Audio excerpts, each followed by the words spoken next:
Siyaasa Oromoo mana hidhaa qaallitti hamma galaanitti jiran Jawaar Mohammadi hamma Koloneel Gammachuu Ayyaanaatti Baqqalaa Garbaatti hamma Mikaa'el Booranitti Hamza Booranaatti hamma Kenneessaa Ayyaanaatti Dajanee Xaafaatti hamma Abdii Raggaasaatti lagannaa nyaataa geggeessaa jiraniif maali?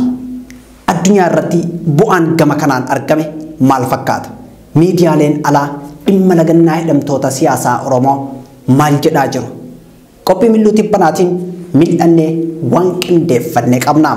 Amajjii 27 bara 2021 irraa jalqabeen diddaa hooggantoonni siyaasaa Oromoo manneen hidhaa garaagaraa keessatti taasisaa jiraniin mormii fi fincilli uummataa bakka bakkatti yommuu dhahu lagannaan nyaataa kun qalbii miidiyaalee alaa BBC hamma Al Jazeeraatti Bloombergii hamma Ajaansi France Pressitti hatee jira.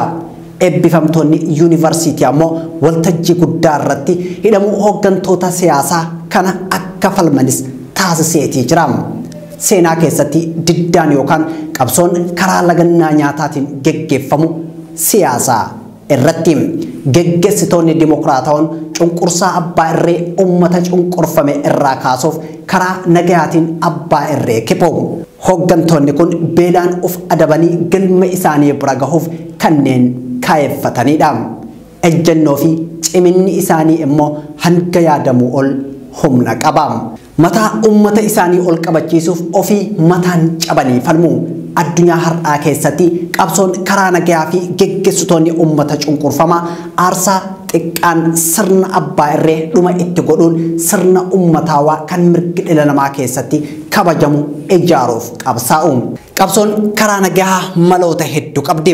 Uummata ijaaruu hammam hiriira nagahaa bahu gabaa lagachuu hamma caasaa mootummaa cicciruu diddaa agarsiisuu hamma nyaata lagatuutti tooftaa qabsoo karaa nagahaa diddaa itti adeemsisanidha. Sirni cunqursee afaan qawweetiin uummata bitu geggeessaan uummataa maloota armaan olitti kaafne fayyadamuun diddaa isaa ibsata. Mootonni abbaa irree fi koloneeffattoonni diddaa uummataa fi qabsoo karaa nagaa ukkaamsuuf geggeessitoota uummataa hidhuu yookaan ajjeesuun qabsoo san jaamsu. Hooggantoonni uummataa gaafa hidhaman harka abbootii irree taa'uun nyaata lagachuun diddaa sirnichaaf qaban argisiisu. Kan hooggantoonni siyaasaa Oromoo bulchiinsa Bilxiginnaa irratti godhaa jiranis kanumaan wal fakkaata. Kunis kaayyoo mataa isaa qaba. Uummanni hooggantoonni keenya hidhaman jedhanii qabsoo irraa akka hin teennee fi hidhaa fi doorsifni abbootii irree deemsa qabsoo karaa nagahaa dimokiraatota akka dhaabuu hin dandeenyee fi murannoo cimaa wal aansoo san irratti qaban mul'isuuf. Hooggantoonni sochii dimokiraatotaa mana hidhaa abbaa irree keessatti falmii isaanii nyaata lagachuun argisiisu. Sababbiin isaa qabsoo karaa nagahaa keessaa lagannaan nyaataa yeroo harka mootummaa jiran iddoo akka mana hidhaa fi yuunivarsiitota keessatti irra milkaa'aa waan ta'eef. Barattoota yuunivarsiitii fi hidhamtoota mana hidhaa jiraniif itti gaafatamummaa kan qabu mootummaadha. Gaafii hidhamtoonni gaafatan yookaan barattoonni gaafataniif mootummaan deebii laatuu didee gaaga'amni lubbuu yoo dhufe addunyaan sirna san gaafatama gooti. Kanaaf hooggantoonni dimokiraatawoon qabsoo sirna gita bittaa irratti taasisan gaafa qolaa keessa seenanis itti fufu. Addunyaa tana keessatti bu'aan lagannaa nyaataa fide maali? Lagannaan nyaataa dirree siyaasaa keessatti mul'achuu akka jalqabee oolee buleetii jira. Biyyoota akka Hindii, Ayirlaandii, UK, Meeksikoo, Itoophiyaa fi Veetinaam keessatti akkasumas biyyoota biroo keessatti dhimma itti bahamee jira. Ammas Itoophiyaa fi biyyoota akka Veetinaam keessatti dhimma itti bahamaatii jira. Indiyaa keessatti Mahatmaa Gaandiin bittaa Ingiliizotaa mormuun lagannaa nyaataa mana hidhaa keessatti yoo adeemsisu, Ayirlaandii kaabaatti ammoo Boobii Sandes namni jedhamu namoota 10 waliin mana hidhaa Mazee jedhamu keessatti haalli qabiinsa hidhamtoota siyaasaa haasirratu jechuun lagannaa nyaataa osoo geggeessu wareegame. UK keessatti dubartiin mirga filuu fi filatamuu dubartootaaf qabsaa'aa turte Maariyoon Waalaas Daanloppe jedhamtu mana hidhaa Holloway jedhamu keessatti nyaata lagachuun qabsoo taasisaatii turte. Dubartiin tun mana hidhaa kana keessatti maal soorachuu barbaadda jedhamtee gaafatamnaan kutannoo fi murteessummaa koo soorachuu barbaada jettee deebiste. Lagannaa nyaataa sa'aatii 91 booda milkaa'ee fi mana hidhaa kana irraa gadhiifamte. Kunis milkii qabsoon karaa nagaa argisiisaa ture keessaa isa ijoodha. Dura ta'an yuuniyeenii Ameerikaa fi Meeksikoo kan turan Siizar Chaavez namni jedhamu guyyaa 25f lagannaa nyaataa adeemsuun nama mallaqa qonnaan bultoonni guyyaa guyyaan argatan fooyyesseedha. Qaroon siyaasaa Itoophiyaa hundeessaan OMN fi miseensi Koongireesii Federaalist Oromoo Jawaar Mohaammed itti aanaan dura ta'aa Koongireesii Federaalist Oromoo Baqqalaa Garbaa dabalatee hidhamtoonni siyaasaa Oromoo haalli qabiinsi hidhamtoota siyaasaa fi dararaan mootummaa Bilxiginnaatiin uummata irratti raawwatamu haa dhaabbatu jechuun amajjii 27 bara 2021 irraa jalqabanii lagannaa nyaataa geggeessaatii jiru mana hidhaa bulchiinsa Itoophiyaa keessatti jechuudha. Kun ammoo taphaa miti, qabsoo hadhaa'aa wareegama qaalii gaafattuudha.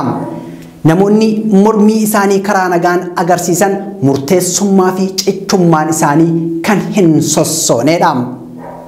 Hidhamtoonni siyaasaa Oromoo akka nyaata sooratan kadhatamnaan jiraannee salphina uummata keenyaa arguu mannaa duunee dhugachuu wayya jechuun jabina qabsoo isaanii mul'isanii.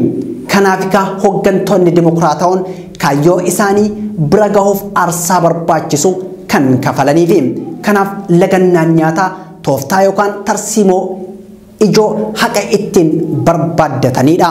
Kunis hulaan yookaan xurreen qabsoo abbootii irreetiin gaafa cufamuu fi hooggantoonni sochii dimokiraasii gaafa harka diinaa bu'an qabsoo taasisaa jiran akka hin dhaabbanneef daandii dhimma itti bahaniidha.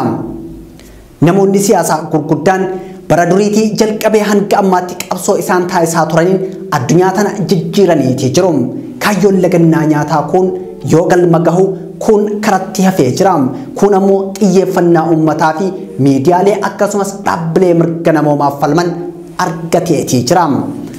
Biyya teenya keessatti lagannaan nyaataa hidhamtoonni siyaasaa Oromoo mana hidhaa keessatti taasisaa jiran kana yeroo garagaraatti dhimma itti bahamuun diddaa qaban argisiisaniitii jiru. Fincila diddaa gabrummaa fi fincila xumura gabrummaa keessatti barattoonni Oromoo dhaabbilee barnoota olaanoo diddaa sirna adda dimokiraasaa warraaqsa uummatoota Itoophiyaa irratti qaban argisiisuuf nyaata lagataniitii jiru. Hidhamtoonni siyaasaa manneen hidhaa sirnichaa keessatti mirga isaanii kabachiisuuf nyaata lagachuun komii isaanii himatanii jiru irrattis fincilanii jiru. Kun ammoo dhiibbaa biyya keessaa fi biyya alaatiin sirna aangoo harkaa qabu irratti uumeetii ture. Dhiibbaa biyya keessatti uumamu uummanni lubbuu ilmaan isaa baraaruuf mootummatti fincilee ture. Qabsoon riphxee akka deebitee kaatu godhe. Dadammaqiinsi sammuu uummataa keessatti uumamuun diddaaf daandiitti baase. Abbaa irrummaa sirna aangoo harkaa qabus saaxileetii ture. Kufaatii isaas daddafsiisee ture. Dhiibbaan karaa alaatiin sirnicha irra gahu ammoo dhiibbaa miidiyaaleen dhaabbileen mirga namoomaaf falmanii fi akkasumas addunyaan godhaniidha. Miidiyaaleen namoota lagannaa nyaataa irra jiran dhimma isaanii jala bu'uun gurra addunyaatiin gahu. Yeroo san gaafii hidhamtoonni siyaasaa mootummaa san gaafatanii fi amala mootummaa sanis tarreessuun addunyaatti himamu. Dhaabbileen mirga namoomaaf falman ammoo mirga hidhamtoota kabachiisuuf mootummicha irratti dhiibbaa taasisu. Mootummoonni idil addunyaa mirgi himatamtootaa yookaan hidhamtootaa akka kabajamuuf sirnicha gaafatu yookaan deeggarsa biyyattiif godhan muru. Hariiroo dippiloomaasii gama siyaasaa fi diinagdeetiin waliin qaban kutu. Kun ammoo dhiibbaa guddaa sirnicha irratti qabaata. Qabsoo uummanni Oromoo fi hidhamtoonni siyaasaa Oromoo taasisaa turan haalota kanneen keessa darbee jira.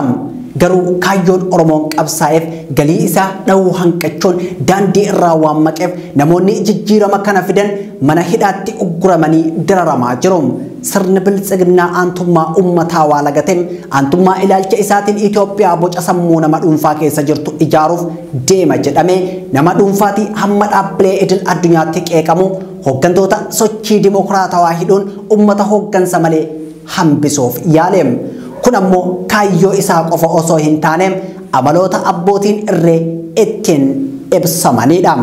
Hooggansa dammaqaa murataa fi cichoomaa dhabamsiisuu fi hidhuun tarkaanfii filatamaa abbootiin irree dhimma itti bahan keessaa isa tokko. Kanaaf Jawaar Mohaammed dabalatee namoonni hidhaman hooggantoota sochii saba Oromoo tarkaanfachiisuu danda'an jedhamanii kaadhimamuun hidhamanii. Isaan kana yoo hidhaan hin dhabamsiisini sochii uummata Oromoo to'achuu hin dandeenyu jedhanii waan yaadanii fi ta'us qabsoo uummata Oromoo dhaabuu hin dandeenyam. Dukkanni siyaasaa uummatatti yeroof bu'uu danda'am. Injifannoon qabsoon argame saamamee mucucaachuu danda'am. Garuu qabsoon hin dhaabbanneem. Ragaan kana ammoo diddaa hidhamtoonni siyaasaa Oromoo taasisaa jiranii fi fincila diddaa sirna kana irratti Oromiyaa keessatti adeemsifamaa jiruudha. Hidhamtoonni siyaasaa Oromoo diddaa sirna bilxiginnaaf qaban argisiisuu fi mirga uummata isaaniitiif nyaata lagatanii sa'aatiiwwan 450 ol yookaan ammoo guyyoota gara 20tti ol lakkoofsisaatii jiru. Abbootiin amantii namoonni siyaasaa fi qaamoleen miti mootummaa ta'an dhaqanii akka nyaataniif kadhatanis ejjennoo isaanii irratti jechuun didaniim. Sababbiin isaa kan hidhamee hidhaa jiru isaan qofa osoo hin ta'in Oromummaatu hidhamee hidhaa jira. Sirni Itoophiyaa falaasama eda'amuutiin ijaaruuf abjootu waraana eenyummaa sabootaa irratti banee dursee eenyummaa Oromoo dhabamsiisuu irratti xiyyeeffatee hojjetaatee jira. Oromoon Empire Itoophiyaa keessatti eenyummaa isaa tiksuu fi mirga isaa sarbame kabachiisuuf eenyuma caalaa aarsaa kafalee dhama'ee jira. Gareen eenyummaa haaraa uumuu barbaadu ammoo dursee eenyummaa Oromoo balleessuu fi haquu qaba. Tarkaanfii san fudhachuuf hooggantoota eenyummaa sabaa dhaadhessanii fi tarkaanfachiisan dhabamsiisuu fi hidhuu fudhate. Kun ammoo uummata hooggansa malee hambisa jedhee waan yaadeef.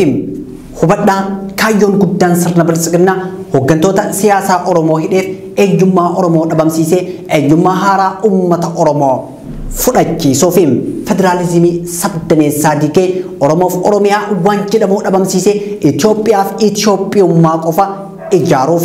Egaa akeekaa fi kaayoo kana kan argan hayyoonni siyaasaa Oromoo qabsoo mirga uummata Oromoo kabachiisuu mana hidhaa keessa taa'uun adeemsisaa jiru. Mana hidhaa keessatti Oromummaa badduu fi uummata Oromoo salphifamuu ilaaluu irraa dhumoo filanne jechuun lagannaa nyaataa sirni kun Oromummaa akka cabbiitti baay'isee dhabamsiisuuf yaalaa jira.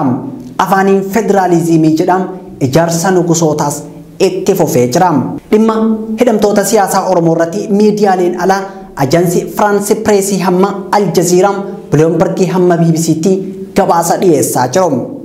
Ajansii Firaansi Pirees dhimma lagannaa nyaata hidhamtoota siyaasaa Oromoo yommuu gabaasu namni siyaasaa beekamaan Itoophiyaa miseensi Koongirensii Federaalistii Oromoo Jawaar Mohaammed kan bulchiinsi Abiyyi Ahmed shororkeessummaan himateem duula lagannaa nyaataa gochaa jiruun rakkoo fayyaa jabdutu harkaa isa qaba jedhe. Saba Jawaar keessaa dhalate Oromoon kan jedhu gabaasni ajaansa Firaansi Pirees kun siyaasaa fi diinagdeen moggatti dhiibamee jira jechuun barreesse. Jawaar Mohaammadii fi Baqqalaa Garbaa dabalatee hidhamtoonni siyaasaa paartilee mormituu Oromoo hidhaman carraa nuti qabsoof qabnu nyaata lagachuu qofa jechuun mana hidhaa keessatti qabsoo irra jiraachuu isaanii gaazexaan biyya Firaansi kun gabaasee jira.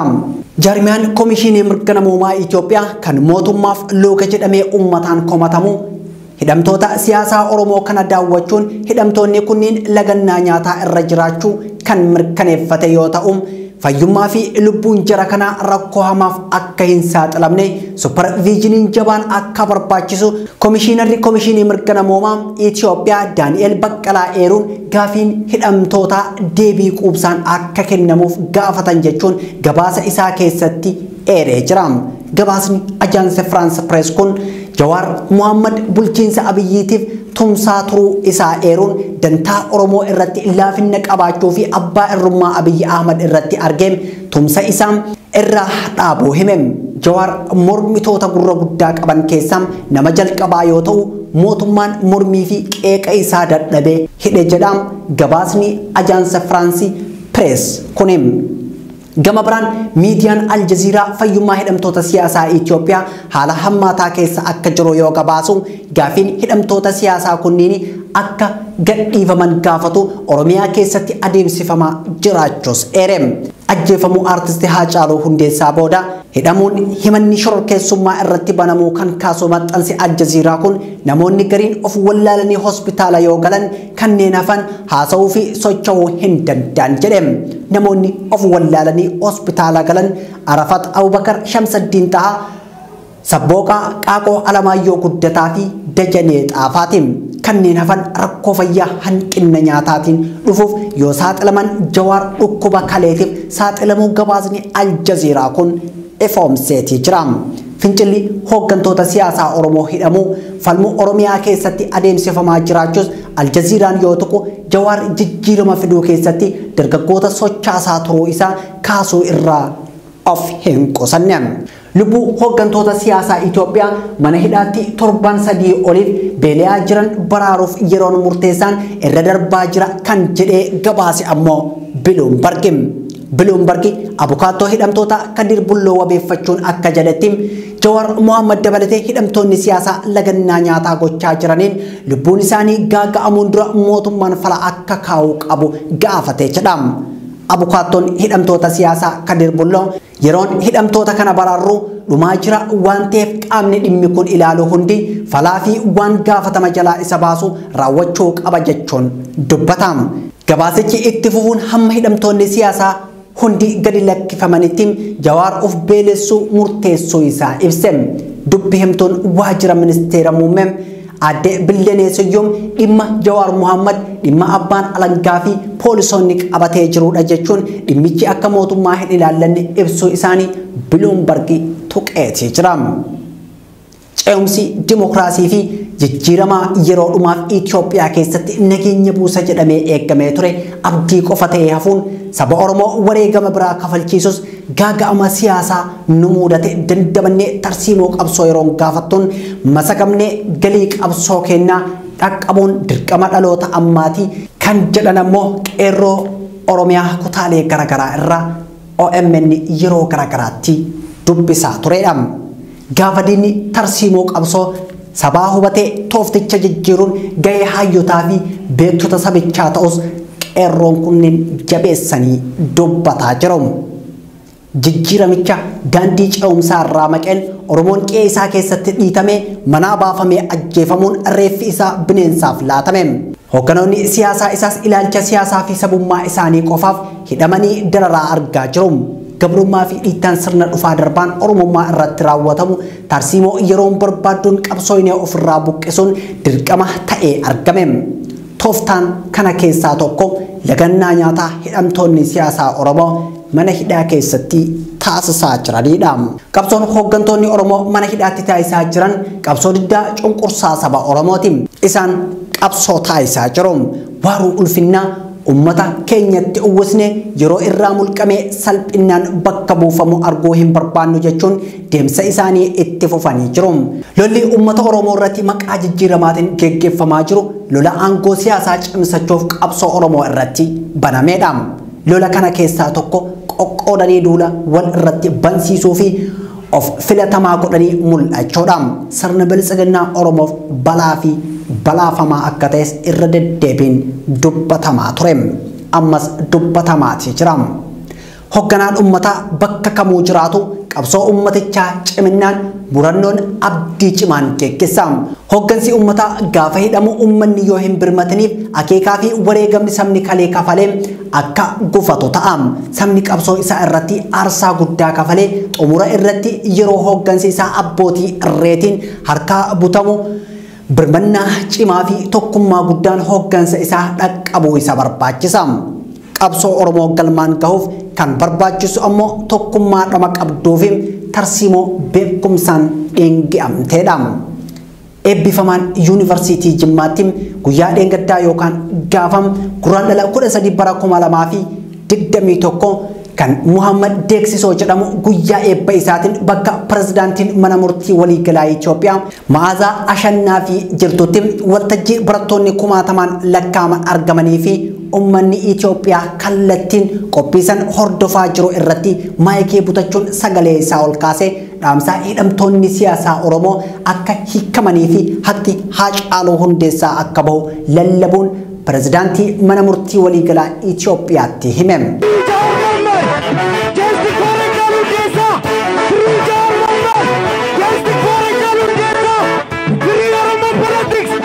Kun ammoo sabni Oromoo sodaa lubbuutiif haqa dubbachuu irraa akka duubatti hin jenneen kan argisiisudha.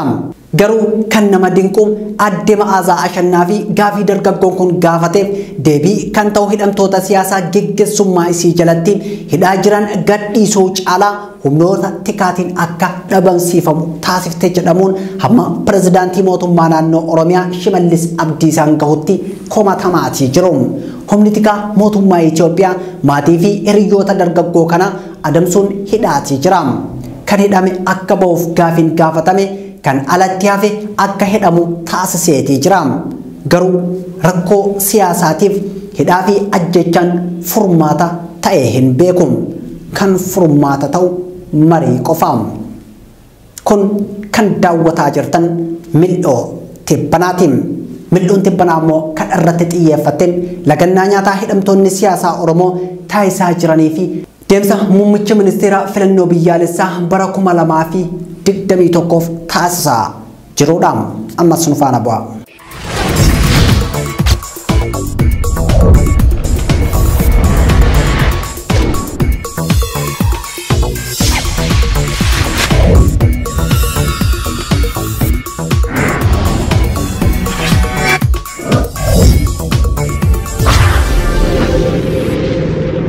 Dhiyeenya kana immoo muummeen ministeeraa gadaan bulchiinsa isaa hobbaate ummata waggaa lama walakkaa ol raayyaa ittisa biyyaa humna addaa poolisii Oromiyaa fi poolisii idileetiin maqaa opereeshinii sakatta'insa waraana bilisummaa Oromoo jedhuun duguugaa ture bira deemuun faarsuun isaa namoota baay'ee dallansiisee jira.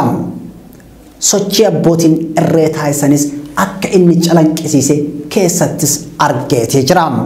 Namni Itoophiyaa ijaaruuf socho'aa jiru kun waggaa lama oliif ummata Wallaggaa erga fixaa ture booda gara naannichaatti imaluun afaan damma dibatee gootota dachee Wallaggaa biqilchitee bilisummaa fi walqixxummaaf qabsaa'aa turan maqaa kaasuun faarsaa ture.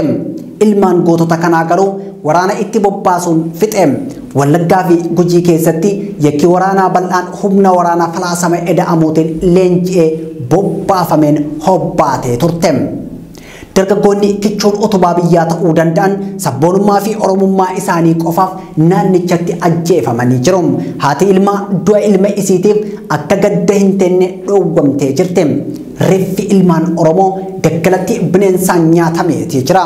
Dargaggoota ajjeesanii shanee fi shiftaa ajjeefne jechuun ibsi miidiyaan kennamee jira. Gujitti misirroonni guyyaa cidha isaaniitiin ajjeefamanii jiru. Oromiyaa kutaalee garagaraatti dargaggoonni kumootaan lakkaa'aman sababa oromummaa isaaniitiin waraana bilxiginnaatiin lubbuun isaa du'a dhandhamteetii jirti. Garuu Abiyyi Ahmad Alii yakka waraanaa hammas ga'u naannichatti raawwachuun akka homtoo hin raawwatanitti yookaan ammoo hin uumamanitti naannichatti faaruu dhangalaasuun saba gadoo marachiiseetii jira.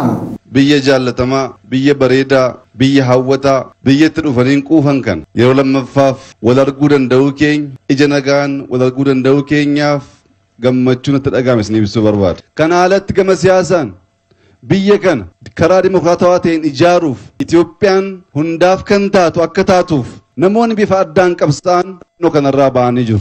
Baaroo Tumsaa, Hayilee Fidaa, Leencoo Lataa, Galaasaa Dilboo namoota baay'ee kaasuu dandeenya. Abbootiin keenya nu dura ba'anii eenyummaa keenya akka barruuf qabsoon karaa nagaan ummata keenya walqixxummaadhaan biyya kana keessatti abbummaan jiraachuu akka danda'u namoonni qabsaa'anii aarsaa ta'an namoonni har'as qabsaa'aa jiran biyya kana naannoo kanarraa kan ba'an ta'uunsa Itoophiyaan sirnaan yaadachuun ishee irraa eegamedha yaada. Garuu waggaa tokko dura ani yoo Wallagga deemee du'eem Wallaggaa fi Jimma, Baalee fi Wallaggam, Arsii fi Wallaggi tokko ta'uu hin danda'u jedheetii ture. Garuu bakka biraa yoo deemeem du'ee Oromoon tokko ta'ee itti fufa jechuun dubbate. Lafa kaleessa akkas jedheen har'a akkamitti dhaqee faarseen gaafiidha. Andeemee bakka biraa hundee Oromoon tokko ta'eetu qabsootti fufa. Andeemee Wallagga hundee garuu kana booda Jimmaaf Wallaggi, Baaleef Wallaggi, Arsiif Wallaggi Oromoo tokko ta'uu hin danda'u. Kan kaleessa akkas jedheem har'a akkamitti Wallagga dhaqeen gaafii biraati. Afaaniin gootota dachee lixa Oromiyaa biqilchite faarsaa harkaan matarayyaasaan daa'imman sammuu isaanii facaasaa jira. Har'as Wallaggi booyaa jira. Dargaggeessi dhumaatii jira. Kan fixaa jiru ammoo waraana bulchiinsa Abiyyi Ahmad bobbaaseedha. ajjechaa Wallaggatti raawwatamaa jiru irratti Jawaar Mohammadii fi obbo Baqqalaa Garbaa akkas jechuun ibsanii turani. Gaafa Wallagga Gaara inni ajjeefamna gaafa jedhan waan dubbatnoonni baay'een waan biraa se'aa ture. I know what they are trying to do. Wantoota amma daddaa dubbatan is not accidentally miti. Oromiyaa irratti give up godhe naannootti qoodanii karoora qabu waayizawwee. Oromiyaa bakka shanti qooduu barbaadu. Lixa Oromiyaa, Baha Oromiyaa, Kibba Oromiyaa, jiddu galeessa kana adda muruu barbaadu. Kana gochuudhaaf Oromummaa dadhabsiisuu qabu. Naannummaa cimsuu qabu. Oromummaa dadhabsiisuu barbaadu. Amantii ol kakaasuu barbaadu. Wallagga irraa intarneetii cufanii Oromoo akkanatti qoqqoodanii namni dhiibbaa irra gahurraa miidhaa irra gahurraa Oromummaa jibbee naannummaa isaa faarsutti kan seeru. Biyya kanatti Wallaggas, Arsiis, Shawaanis hundumtuu dhiitamaa ture. Kan ol bahe Oromummaa isaa waan qabate. Kun maalinni shira mootummaan kun ittiin beekamudha. Dhaabi kun ittiin beekamudha. Uummattoota gidduu wannoo uumuu isa tokko asitti qabe isa tokko irratti kakaasu irratti duulchisu amma wanni hojjetamaa jiru exactly kana. Oromoo adda qooduudha addaan baasuudha. Naannoo sanarratti beekuma xiyyeef sabboonummaadha kan barbaadamudha. Ammoo kan barbaadamu. Naannoo sabboonummaa sana gogsuudha. Kanaadha karoorri mootummaa.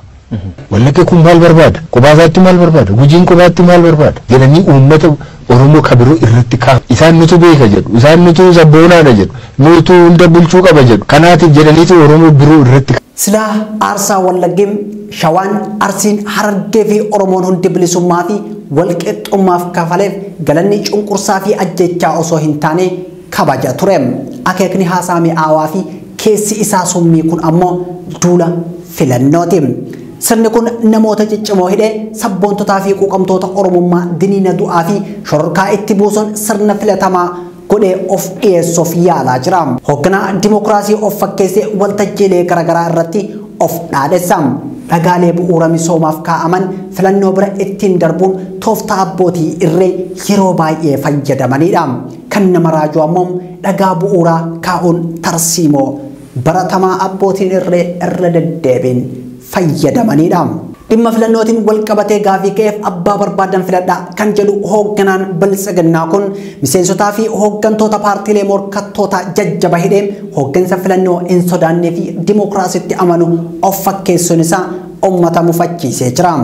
Waa'ee filannoo kan sila jaalleen keekaas abbaa barbaadan filadhaa. Kan nuti barbaannu namni biraa asinitti fe'ee osoo hin taane fedhii keessaniin karaa dimokiraatawaa ta'een yaaddanii xiinxaltanii abbaa barbaadan filattanii jennaan nuti suni. Bakka hooggantoonnii fi miseensonni paartiilee mormituu hundi mana hidhaa jiranitti eenyu filanna kan jedhu ammoo gaafii uummata Oromooti.